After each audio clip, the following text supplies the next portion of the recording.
I think the Brexit result was, maybe you could call it the final straw.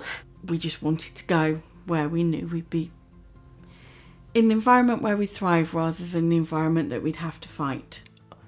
Obviously, when I met my girlfriend and, it was getting serious, we always knew that I was going to move over here rather than have her move over to the UK. I think in some ways the fact that a result had happened that I so fundamentally disagreed with made it emotionally easier for me to make the step of moving away. Laser sharp focus and, right, what do we need to do? This is what we're going to do. And it wasn't until we arrived here and sat down in our little flat in Oslo and looked around and went, oh my God, we've finally done it. Look, people around us are talking funny.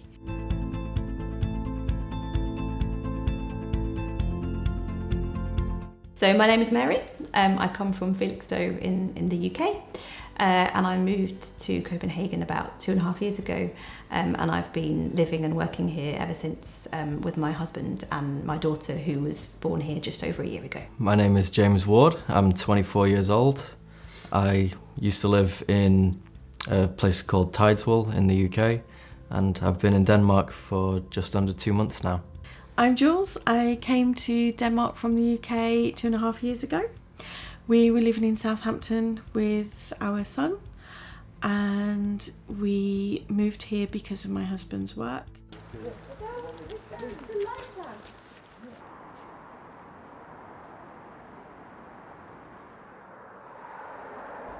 I take my son to the local park and I love watching the seasons change. And today it's beautifully autumn, and I just really feel rooted there and connected there. He was 11 months old when we moved, so yeah, this is all he's known really. And we had the conversation, we were talking about his grandpa in England, and I was saying, because you're English, and he was like, jeg dansk. Jeg dansk. And the concept of him not being born here was just alien to him. And I don't think he even understood that I was saying I was English. It was just so rooted to him that this is home. So for us, it's really important that this is his home, because to him it is.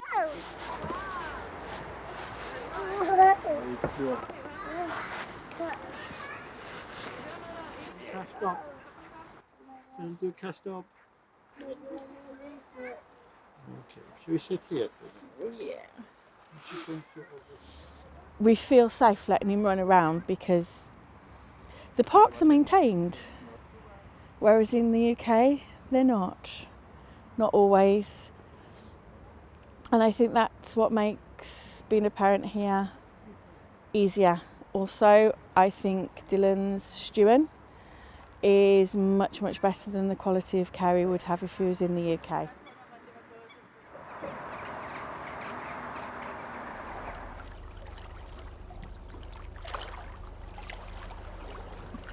I believe we were texting each other one day, and we'd been playing around with the idea for a long time that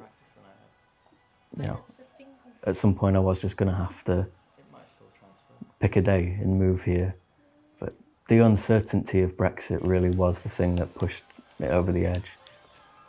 One day it reached a point where we literally both sort of said, okay, we just have to decide now, because the sooner we get here, the sooner I'd be able to apply for residence, apply for jobs, and the quicker we get here, the more time we have. And I thought it over for a little bit, because it's a difficult decision to make. You're just, you're packing up and moving everything to another country. But after a little bit of deep thinking and just going over all the options in my head, it really was a no-brainer.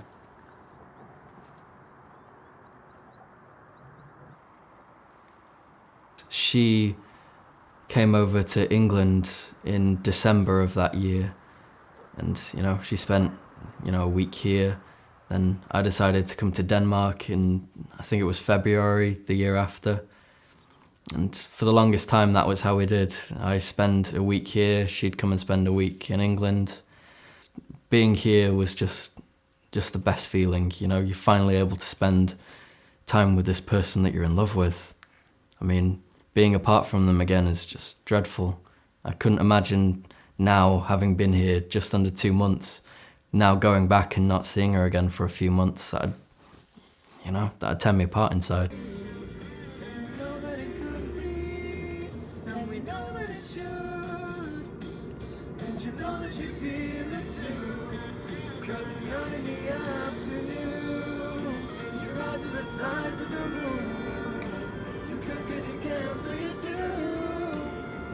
As for the future, I'm not too sure.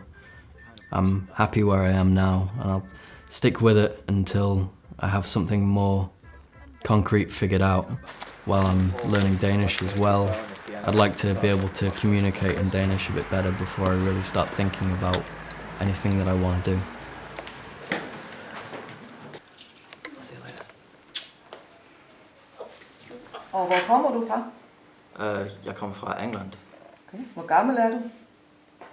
How old are you? Jeg er 24. You're 2, yeah.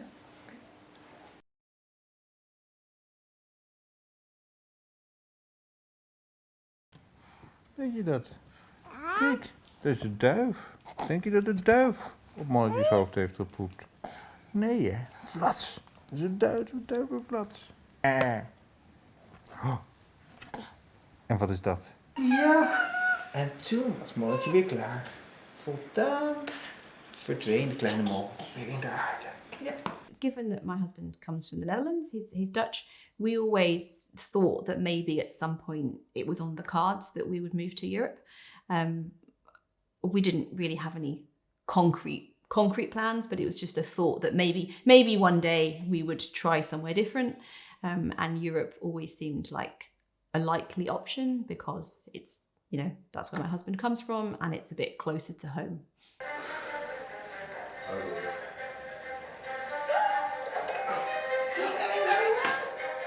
Maybe ironically, I left the UK partly to move away from Brexit, but actually I think living outside the UK, Brexit defined me much more than it would living in the UK. So whenever I meet anyone new here, Brexit is basically the first thing anybody will talk about or ask. And if they don't bring it up, usually I do, because I know that it's what everyone thinks about. So she is a British citizen and a Dutch citizen. I feel she's British. I don't know what she will feel when she is old enough to understand. And I guess one of my concerns, fears even, is if we continue living outside the UK, whether it's Denmark or anywhere else, she will not feel British. And I want her to feel British. So I think that is something that we will have to tackle as time goes on and wherever life takes us. Look, it's cooking. It's cooking, Matilda.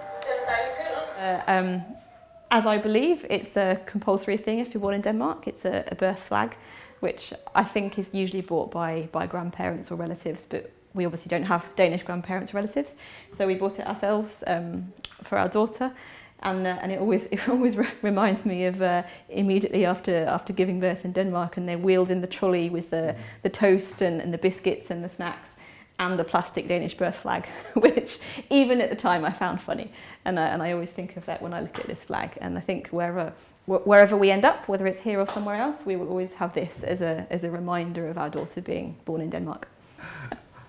Okay, so this was a present from my parents, and it's a personalised maritime map.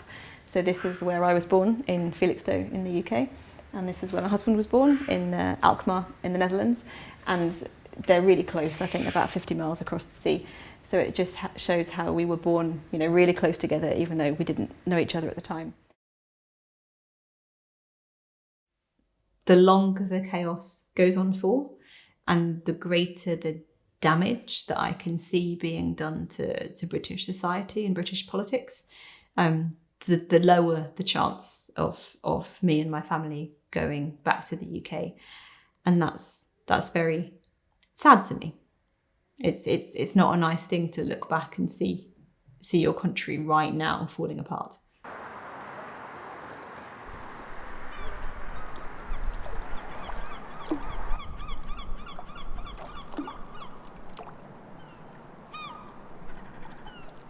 It makes me so sad, because what was once a great place to live isn't.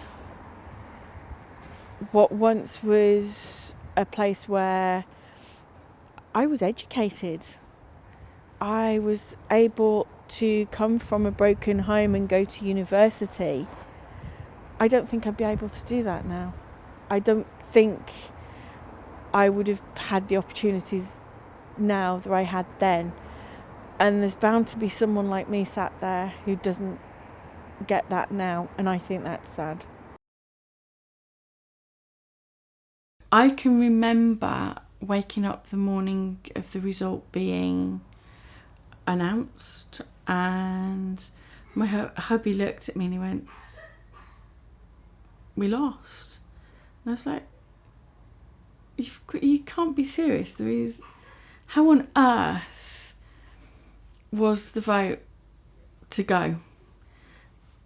And to this day, nobody has given me one good reason for leaving the EU. And we looked at each other and we just said, it's time to go. And it was in that instant, and both of us knew. And I think both of us were dead right. It was time to go. A lot of my friends, they're pretty cynical on the future of the UK. I mean, it's been pointed out, a lot of people in my generation probably won't be able to afford a house growing up. And that's a depressing thought. I mean, housing is so expensive now in the UK, and people are going to struggle to earn up enough money to live independently on their own. Where we live in Denmark, housing is pretty cheap, and when I start getting my paychecks in and start being able to save up properly, we may be able to afford to buy a house. And on the wage that I was on in England, that would not have been an option. I assist the carpenter with this company, so I'm doing all sorts of different things. But I'm grateful that I've got the job. It's just happy to be working again,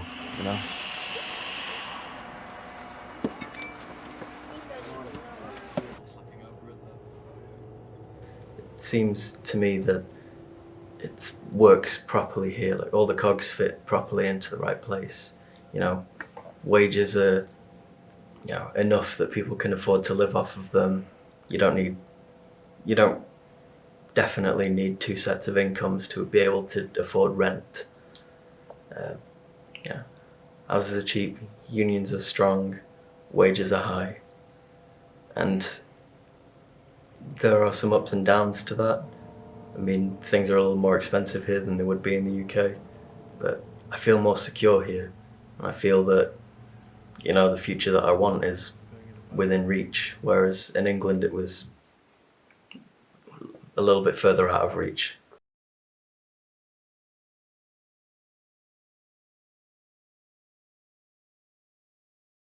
Since moving somewhere where taxes are substantially higher and therefore the welfare state is substantially better, services are better, healthcare is better, education is better funded, that's just reinforced my opinion that is a better way for society to be.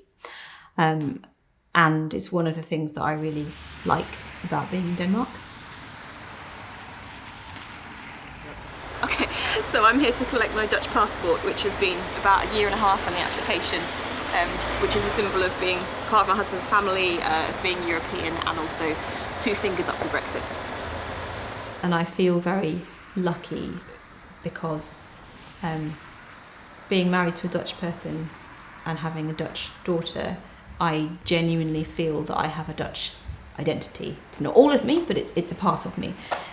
So I feel that applying and gaining Dutch citizenship was a very honest thing to do. And it's something which probably I would have done anyway in the future, but because of Brexit, I just maybe did it a bit quicker and with a bit more urgency. So dit is my Nederlands passport, my Dutch passport, and I'm really happy to be able to hold it in 2 hands, and it really means that I am Dutch and I will continue to be European whatever happens in the future. At the moment, the Danish government are very receptive to all the Brits. They are very understanding and have been pretty much, you know, it's not going to make any difference. But if the British trend continues of being hostile towards Europeans in Britain, that could change. And if that changes before we've been here long enough to qualify for permanent residence, for example, then that's playing with our lives. What really changed everything was the fear of, you know, if I come here, am I going to be like kicked out straight away on the 31st, or would I then be here, you know, as an illegal immigrant, and then would I be treated very harshly for it? When I came here, the most important thing was getting my residency, and that was the safety net that I needed. I consider myself really fortunate to be in a position where I could gain EU citizenship. You know, others aren't, and others have real challenges because of that.